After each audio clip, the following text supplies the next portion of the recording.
All right, over to you. All right, thank you, Frankie, and thanks for the invitation. I've got a horrible realization that an awful lot of what I'm going to discuss here has been discussed previously. So I think you've already seen half of my slides, but I've got quite a lot of stuff here on the history of imagery as well, which I find very entertaining. We're in this age of wonders right now. Everybody's charging to the future, but I find it sometimes quite useful to look to the past just to get a little bit of context about where we've been. Because although we think everything is new now, I don't think that's the case, and there's quite a bit of precedent for this exciting new adventure we're all on. So I'm Rupert Breheny. I've just recently finished up a long stint with Google, and prior to that, I've worked with a number of advertising agencies, predominantly in the UK, and they included Ogilvy Publicis and the BBC, which was a great fun place to work. And I'm going to tell you about a few things today. We're going to go through, as I say, the history of imaging technology. I find it absolutely fascinating, and I hope you will too. A little bit of e-commerce, blue sky thinking. These are, I would say, use cases more than case studies right now because it's still early days. And a previous speaker talked a bit about the inertia in the industry. So it's going to take us a while to get there, but this will be some of the technology and the user experiences that we'll be seeing soon. We've got some branding case studies in there that's a little more established because brands have been putting some of this generated images up onto their social media and engaging with their communities for a good year now. So there's quite a good track record on that, and I'll cover some of this. And then just some gotchas at the end. There's been a bit of a chilling effect with recent class action lawsuits against people like Midjourney and ChatGPT, OpenAI, Stable Diffusion, the rest of them. So I think there's some concern there that this could come and bite us all in the ass. So I've got a few caveats here, so just take care. And we'll get to that in a little bit. So a bit about me, currently living in Switzerland, and I would very much like you to believe that this is the view that greets me every time I throw my curtains open in the morning, but it's also a manifesto, and that is to say that I will attempt to illustrate most of my points with Midjourney in this instance. There's a few occasions where there are other photographs in use or other brands' images, but I fell in love with this about a year ago. Couldn't get enough of it, staying up late at night, struggling and fighting with the prompts. Never quite turned out how you expected, but there was always some very fun accidental discoveries along the way, which I always quite enjoyed as well. So it led me to consider what would it look like if I did all that fun stuff as a full-time job, which I announced on LinkedIn. Now officially the founder of Cobalt, and we're a consultancy agency specializing in generative AI and doing deep dive discovery calls, trying to figure out how it can support you and bring value to your workflow as well. So the background, I said there was quite a chunk of Google there. So I've been with Google for over 15 years now, and this slide represents probably my favorite technology product that's ever existed, probably ever will, which is Google Earth VR, which if you've never experienced, it's this magical flying through Manhattan. In this case, you have this ability to swing between skyscrapers like Spider-Man or fly like Superman. And it was just an amazing experience. And it was built on photography. Interestingly enough, everybody's familiar with the 3D models, but they were all derived from a process called photogrammetry, which is just one stage in a long history of imaging technologies that we'll dig into a little bit more. But also just pointing out that the last 4 years I've spent consulting with retailers, a range of quite well-known brands, quite often fashion, to go through what their online e-commerce looks like, and that whole discovery, that consultancy process where we establish maybe what the pain points, the friction points are for their businesses. And an awful lot of it, it's not that they're just begging for this new technology to come along. A lot of it is just down to logistics, their supply chain and stuff like that. It's not quite as glamorous as what we'd expect when we talk about generative AI in fashion. It's more about where the stuff is produced, how it's overproduced, potentially the pollution, the sustainability, the circular economy, and stuff that doesn't sell and goes in a dump someplace, which looks very bad for other people's social media. But they are starting to come around to some of this new technology, and we'll cover some of that in the presentation too. I've been a keen photographer over the years. I've been lucky enough to travel quite a bit as part of my job. My Instagram used to look like this until about a year ago when it started looking like this for all the reasons that any of you who have dived down that Gen AI rabbit hole will have discovered for yourself. That stuff gets pretty addictive. And one of the things I quite enjoy doing on my Instagram is telling little stories about these scenarios and the people in the pictures. So please swing by the Instagram and say hello. And always fun to chat with people and compare images and art practices.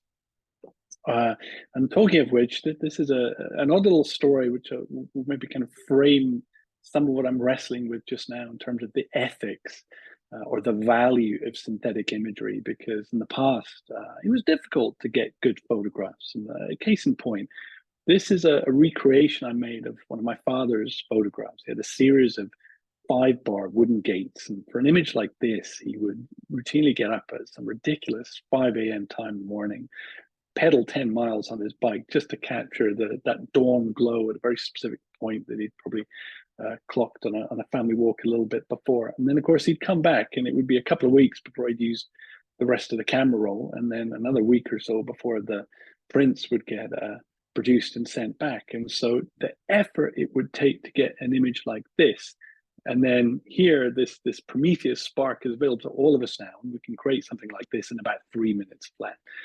So what does that say about the value of these images? Certainly for the art market, it's quite a big debate happening right now, but it's certainly one that sparked a lot of ethical concerns as well, particularly when you consider some of these, artists using these tools are starting to win art competitions and photography competitions, but also nice to see that there are photography competitions arising purely for synthetic imagery like this. So I feel like we're turning a corner in this, and we're starting to accept it into our lives.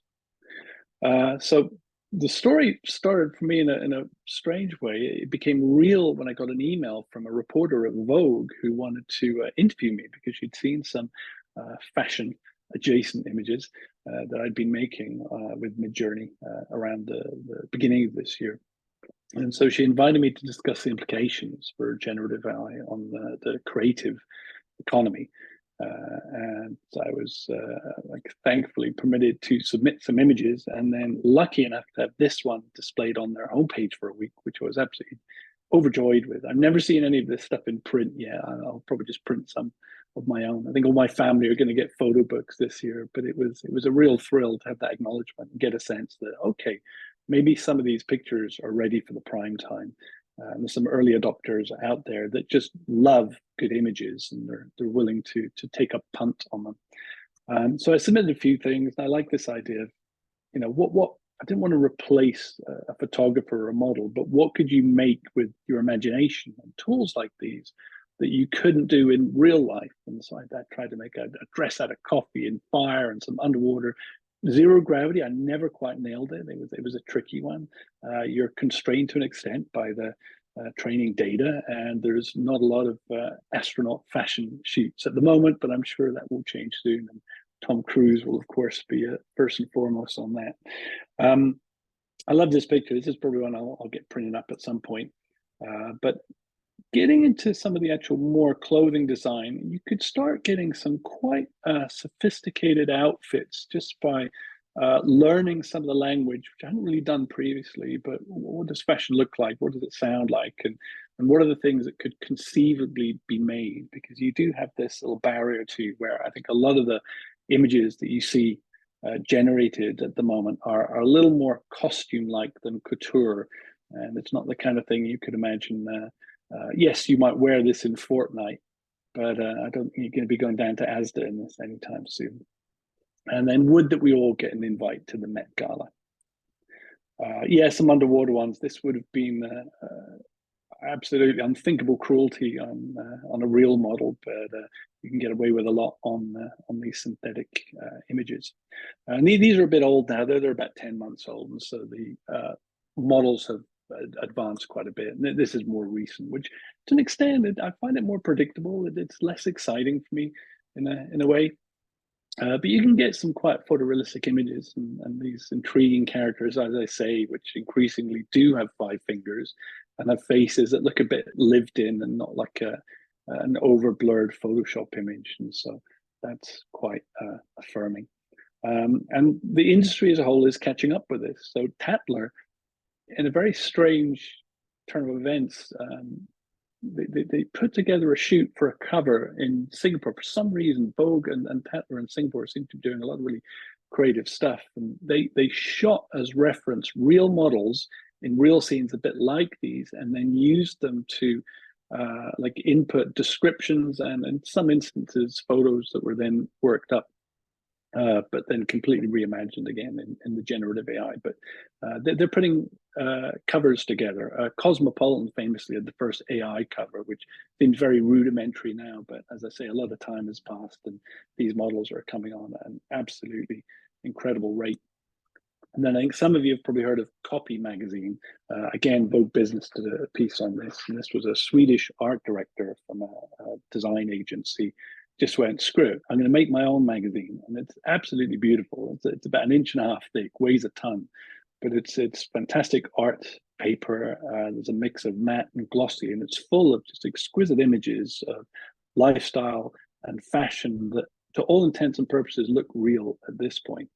And people have critiqued it a bit, saying, well, you're just pretending being a fashion magazine. But to be honest, I would say 90% of the people that read Vogue are pretending they're going to buy anything they see in it. So as a form of entertainment and perhaps a little bit of a wish fulfillment, I think it scratches a lot of the same itches. And so I'm very bullish on the future of synthetic photography. And to an extent, yes, this is almost like a counterfeit version of the fashion imagery that we're going to see a lot more of. But I think as the models themselves get a little more domain expertise in what you could actually make and wear and automate the production of, make it affordable, then I think it has an important place to play in fashion as well as many other creative industries. Primarily, I mean, architecture is one of the big ones. If you're on LinkedIn, you've probably seen a lot of those images, and then increasingly filmmaking, and we see some unbelievable experiments. That stuff has come on in leaps and bounds in weeks, not even months, but weeks. And so where we're going to be with that in 2 to 5 years is absolutely mind-bending. Okay, so I promise you a bit of history, and here it comes. So brace yourselves, strap in. We're going to go fast on this one. 600 years ago, there were devices that even the greats like Leonardo had used. This was called Alberti's frame. Take a little reading, you would view through this grid and effectively project down onto the parchment in front of you, and it allowed painters or draftsmen to get a very accurate grasp of the perspective. And this was very popular. So it's absolutely true to say that going back hundreds of years, artists were at the forefront of technology and always have been. So we're not somehow betraying this noble past. I think we're just playing a compliment and taking it forward into the future in very intriguing ways. And I've no doubt that any of these old masters from the past would have been all over this new technology. In terms of replication of artwork, this is probably one of the most familiar images around the world. I mean, it's a beautiful image first and foremost, but it was also mass produced. Again, hundreds of years ago, and this was printed on a series of wood blocks in a bound folio called 36 Views of Mount Fuji. And it's an absolute exquisite example of something that just captures the imagination. Just that you can hear it, you can feel the movement and the swell of the ocean. It's a spectacular image. Interestingly enough, Hokusai, the artist, came out of retirement because his good for nothing son had spent all of his hard-earned cash on gambling, and he needed to just do one last job. And of course, it was the thing he's famous for now. Similarly, somebody else who was in dire financial straits was Rembrandt, who had an addiction to buying very high-end houses around Amsterdam to the point where he could no longer afford them. And so he had to install basically a printing press to automate the production of a lot of these engravings, and actually moved the technology along quite well. But he had a nice little factory in his basement, which you can actually go and visit if you're lucky enough to head to Amsterdam anytime soon.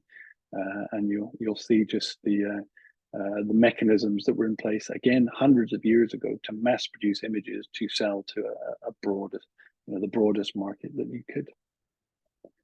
Cameras, the original, well, it's not art because you just point and press a button. So how could it be? They've been around for 150, 160. Actually, no, let me do this something. It's 180 years now since the invention of the kind of film that would allow you to actually catch and fix images like this. The original painting with light, photography, and of course we've had a fascination with it ever since. And the argument goes where maybe we have a similar thing for generative AI. It was a technology that freed artists to leave slavish recreations of absolute reality, and it ushered in the Impressionist movement, which a lot of quite stuffy art came before. And so that was a real refreshing change and just was a huge shift in how we looked at the world and how we represented it. There are machines. We talk a little bit sometimes about the copyright issues, where can you copyright the output of a machine? Well, 70 years ago, a Swiss artist, Tingley, was married to a Nikki Saint-Phal, you might know from her sculpture. He created a series of machines that were either self-powered or you could turn a handle and art would come out of the machine as well. And so who was the owner of it? Was it the operator of the machine itself? Is it just completely randomized, or was it the person that made the machine? And 70 years ago, 70 years on, we're still having that debate now. Photoshop. What I love about this is 35 years ago now. It predates digital photography by a few years, and so if you wanted to do your Photoshop, you would actually have to take negatives or prints of your images and scan them. So you'd be digitizing from a printed material back into the computer, and then you move things around. And back then, people were struggling with the ethics. There was a book jacket of a cowboy on a horse going up a hill, and the originators of the tool were struggling with, was it correct to move the cowboy up the hill a little bit just to give a more pleasing layout for the aspect ratio of the book? And so again, this is the conversation that we're having now. How do we do we watermark this? What do we put into metadata? Do we need to tell that our magazine covers are edited with Photoshop? I think everybody knows that they are, and of course the Kardashians know more than most the dangers of having unedited photography released to the world. But these are big questions, and we're still struggling with them. Cameras, again, this is technology that's quite old now. This has been around for a good 30 plus years. And a note of caution. The previous speaker talked a bit about the incumbents and being out maneuvered by the new tech that came in. Now, Kodak was there, and they were boldly going ahead with this digital camera collection for a good 15 years before they took the disastrous decision that they were cannibalizing their film business and decided to drop out of these large format cameras, and then basically ceded the space to a lot of others who were doing no qualms whatsoever about stealing their market share. They went bankrupt 10 years ago. Now they came back from the brink, but it's a cautionary tale that if you don't get abreast of some of this new technology, and to be frank, if you're not willing to cannibalize yourself, other people will very happily cannibalize you for them. And then mobile phones, of course. I mean, well, they do say that the best camera is the one that you have on you. And I think it's true of most of us that camera is now in our pocket. I don't know how many of you saw the announcements of the Pixel 8 phone, but increasingly there's more AI going into the actual capture of images, and the potential to take multiple exposures, create like a composite exposure that would give you the detail and the highlights and the shadows, but also potentially have the nice faces or the smiling faces from different shots composited into a single image. And so at what point do we have to put a watermark on there saying this isn't technically reality, it's our simulation of it? But again, we're in interesting times. And then that's even before we get into things like, I would say the grandfather of a lot of the generative AI is actually a Google engineer called Alexander, the absolutely lovely guy. and he speaks at art events quite a bit, but you may know him from these absolutely nightmare-inducing deep dream images of things turning into other things in a very unsettling manner. Plates of spaghetti turning into Queen Elizabeth and stuff like this. But if you've seen these images, they have this haunting quality, which I guess is redolent of maybe 1960s psychedelic art, but at the same time with this whole new spin and the fact that not only could it be replicated very quickly, but it could be animated into some pretty spectacular imagery, and there's some great stuff on YouTube if you're feeling brave. And then, of course, synonymous with the form now is Midjourney, but there were many other models out there. This is the one that I think nailed a certain level of acceptability that people thought, okay, I can use this. I can see the appeal. And so if you haven't used this yet, please try it. But I have a feeling I'm preaching to the choir on this one. All right, so what does this look like in e-commerce just now? So I've done a little bit of blue sky because I think a lot of this is still emerging. There's quite a few humps to the technology yet. We're not quite there across a number of domains, but in broad strokes, this was mentioned by Martin. This is an image from Soul Machines, who've been doing these virtual beings for a little while, but what they're doing now is tying them to a GPT chat-like interface. And so you can have a stilted conversation because there's that little bit of a delay when you have these large, many token large language models. But if you train these models with a specific area of domain expertise, and to be honest, it could be pipe fittings or it could be spare batteries for your phone that you hold up to the camera, all these kind of things, you can start having a much faster conversational, natural language conversation with somebody that in the old days, if you wanted that level of interaction and product knowledge, you would have had to go into the shop. It's like a cost of doing business online. You don't have that person-to-person thing. But with the advent of these smarter chatbots, we're going to see that rolling out across a lot of websites, which already are using chatbots, which universally are excruciating. If you're working in a call center now, this is going to be a tough time for you. Those jobs are going away. But at the same time, I would say it's a broader win for the consumer because they're going to become, I think, useful in a way that sometimes they could get a bit recursive. And I think this is a new way of interacting with information generally. And I do see a decrease in screen use over the years ahead as well as this language and voice-to-voice interaction happens as well. Bespoke tailoring, again, this was mentioned before. I think in phase one, a dress like this, it's a very simple pattern. It's quite simple to stitch. What you can do with the sort of the virtual try-on aspect, if you're getting photographs of yourself, your measurements are being put into the website, or you're carrying around with yourself sort of an identity, if Web3 is your thing, you can create something that's bespoke to you in a way that was out of the reach of many because it was an expensive endeavor. But then you can potentially use generative AI to actually design the colors on these things. And so there's a printing process where you can send these to smaller print on demand local manufacturing sites. And so you don't have this the waste associated with these overproduction and the hope that people are going to buy this stuff. And then of course the great luxury of it just fitting you very, very well.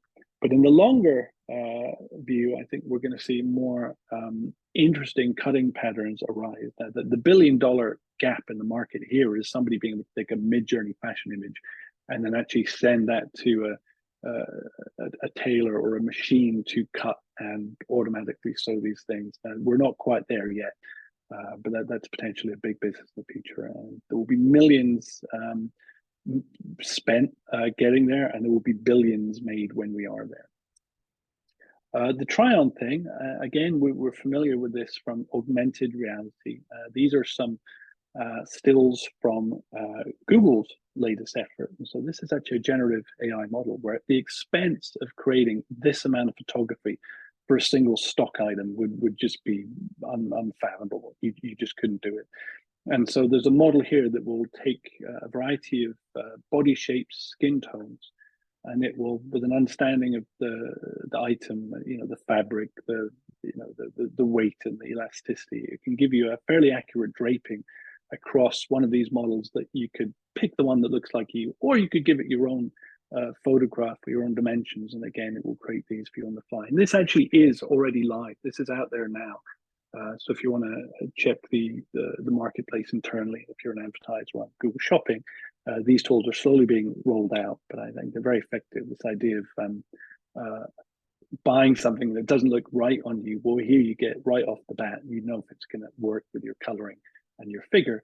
And for the manufacturer, well, the retailers, I should say, they've got a huge drop in the number of returns that take place, and that's a large part of doing business, and it can get quite expensive. It accounts for at least 10% of the cost of fashion retail, and if you can slash that down, you're potentially looking at an 8% cost saving, which with a lot of companies going out are being liquidated or having tough times right now. We don't need to boo ourselves to sleep anymore.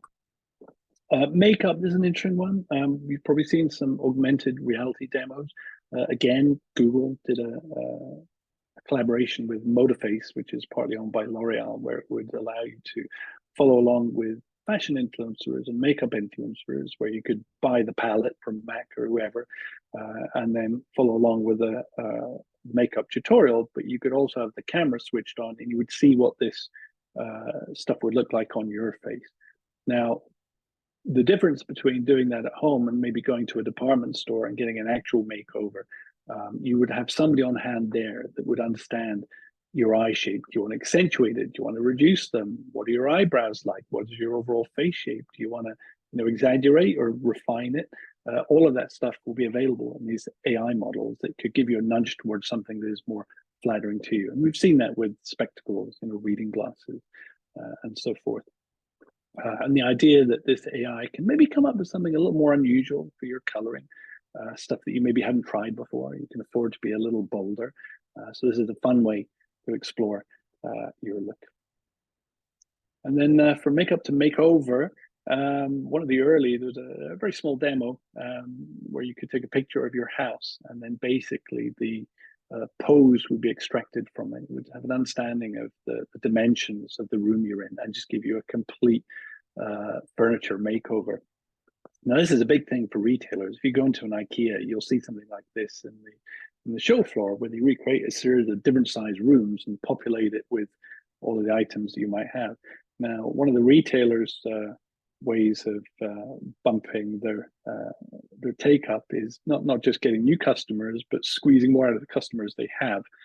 And I think the ability to have you input either the dimensions of a room that you have or a photograph of a new house you're moving into and saying, well, I like Danish wood.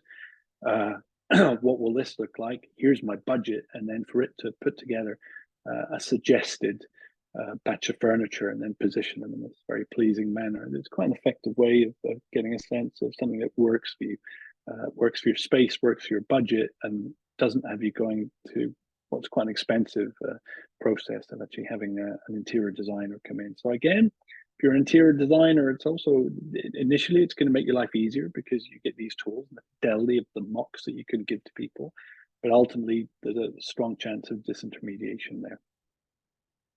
All right, so I promised a little bit more about what brands are doing now, and so I'd say that this is more about editorial imagery to an extent and social media, because I think with the the finger problem that Midjourney has, and just some of the uncanny valley with the images that are coming out, people have been reticent to put them front and center of maybe their e-commerce sites, but at least this stuff is going on to the social media. And so you see this with Nestle. This was like an outpainting that they did in a famous Vermeer portrait, and then slowly expanded it out in this quite intriguing way. And this is about a year and a half ago. So they did this very early on. This was still early research. So it wasn't just novelty. It was pretty unique at the time.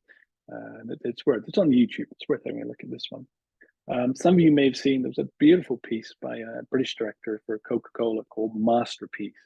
And it takes place in a gallery that looks a little bit like the Museum d'Orsay. And then there's a series of adventures as a bottle of Coca-Cola makes its way between famous artworks and homages to great scenes and painting through the ages. And there was a bit of machine learning applied to some of the images, like a style transfer in this case. I believe this was from a Turner image of a shipwreck. But the whole image was basically rotoscoped and style transferred and created very beautiful effects. You see a brief glimpse of, but do check this video out. It went a little bit viral 3 or 4 months ago, and it's deservedly so.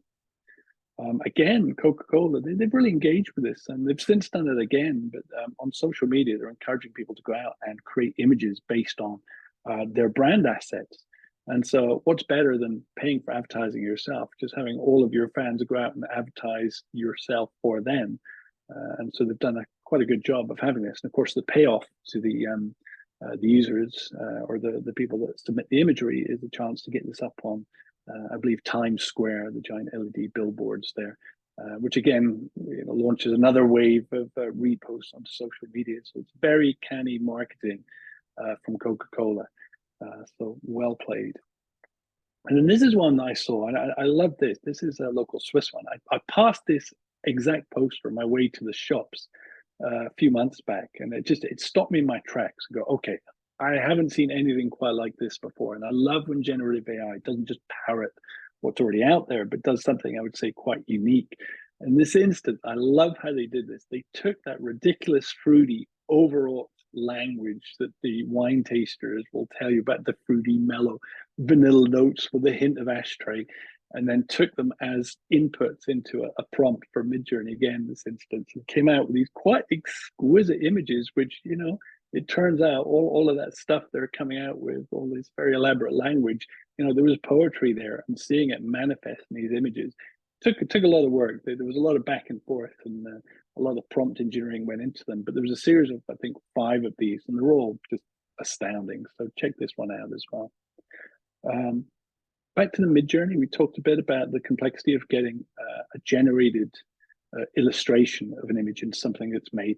You can see how, bluntly ridiculous an outfit like this is, but I also love it. And it's got that sort of dojo-esque judo type thing, but it's made from denim for G-Star Raw. And so they had a whole dozens and dozens of potential designs like this. They picked one that they enjoyed and then sent it to the atelier, had this built. And I think you can see this in Rotterdam. There is a G-Star museum, but I think it's really quite a magnificent piece and a testament to a creative department that hasn't shied away from interacting with some of these tools and says, okay, what can you do for me? So I'm really glad they did this. And then Hilfiger, again, I think Martin addressed this one, but again, what a great way to drum up support. They've been quite big in digital fashion for a while. These outfits, this is from Irina Resu from Romania. She's Microsoft, loves fashion. She's also an AI PhD, so she marries the best of both worlds.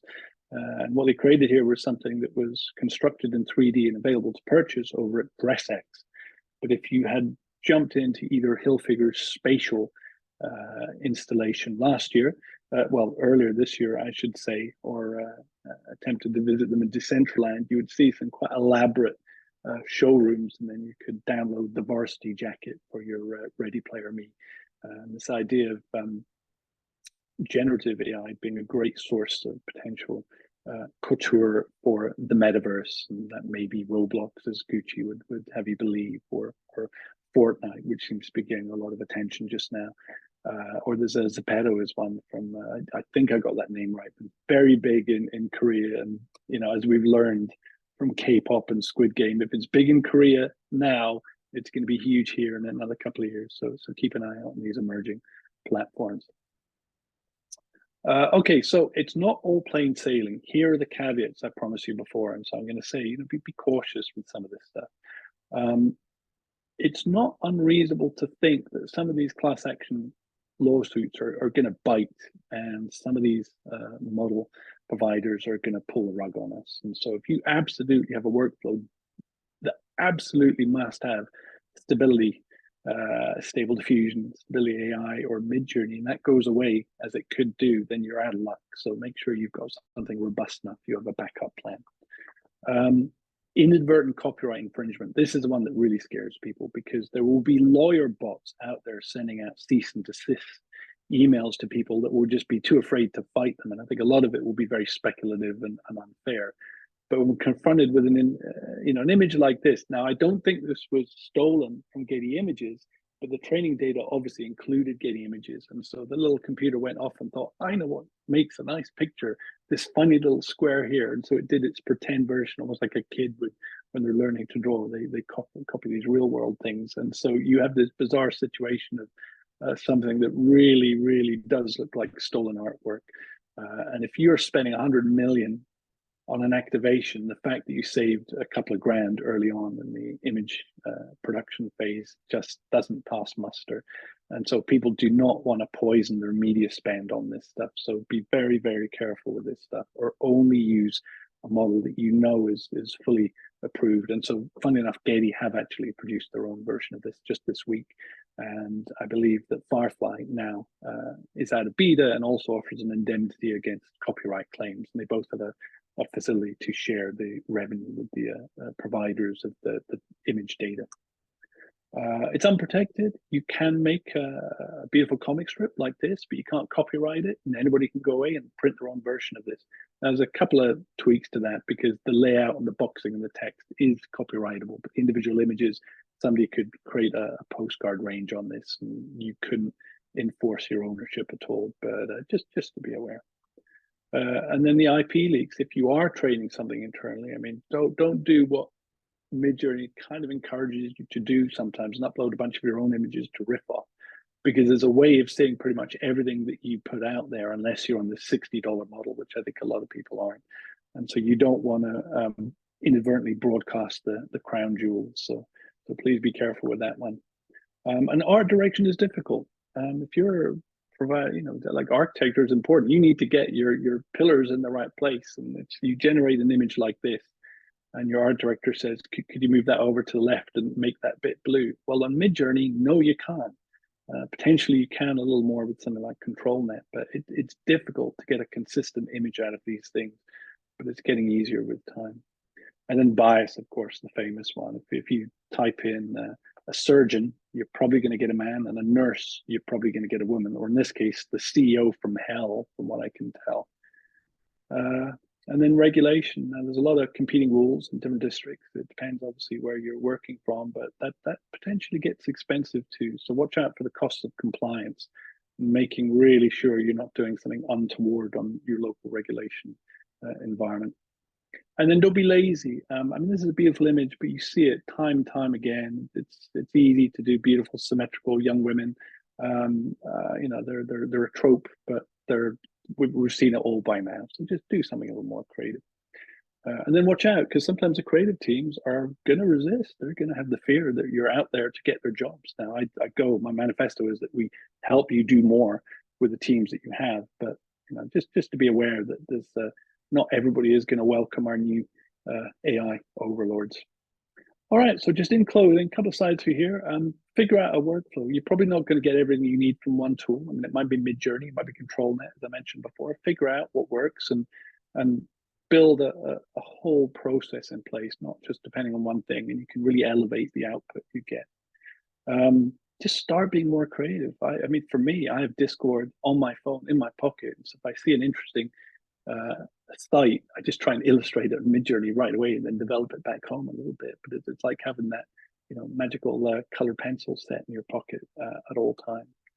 And then work with your community. I mean, as we saw from some of the social media stuff from Coca-Cola and the others, I mean, they love this stuff and they love to participate. And with this technology, you have a chance to let them to do that.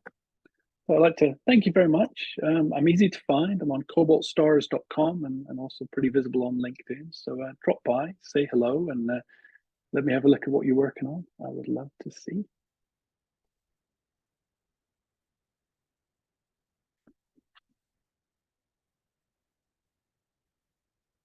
Can you hear me? Maybe everybody's on coffee break. How did that go? Rupert, Fantastic. thank you Thank you so much. Really, really excellent presentation. I would love to see if there are any questions coming in from the audience. Could you tell us a little bit about your agency that you've just launched? Sure. Yeah, I couldn't resist it. I realized over the last 4 years that, I mean, Google's a great company to work for. The perks are phenomenal, but I had a long, hard look from a hotel in Amsterdam at a creative event I went to, and it was, oh my God, I'd been doing spreadsheets for 4 hours a day for the last 4 years. It's all the fun stuff that I used to work with when I got to work with photographers and really creative technologists that had disappeared a bit. And I missed it. And I didn't think I was going to get it back at Google anymore. So I'm very excited to go out and just do the stuff which I love, which is spend time with creative people, ideally in the fashion architecture and the filmmaking space. So it seemed like the logical next step. Fantastic. So you're based in Switzerland. What is the creative scene like out there? It's it's a little limited. I don't think that the sculpture is terrible. There's some nice art stuff. It's famous for a few landscape painters, as you can imagine, and Giger is probably The the big one. artist who did Alien in Gruyere. Yeah, If you've yeah, ever yeah, been yeah. to that museum, it's quite shocking. It's great though, isn't it? Yeah, absolutely right. But yes, that's very much part of the Swiss scene. But I still get to London frequently, and I love it too. London's my heart lies in London.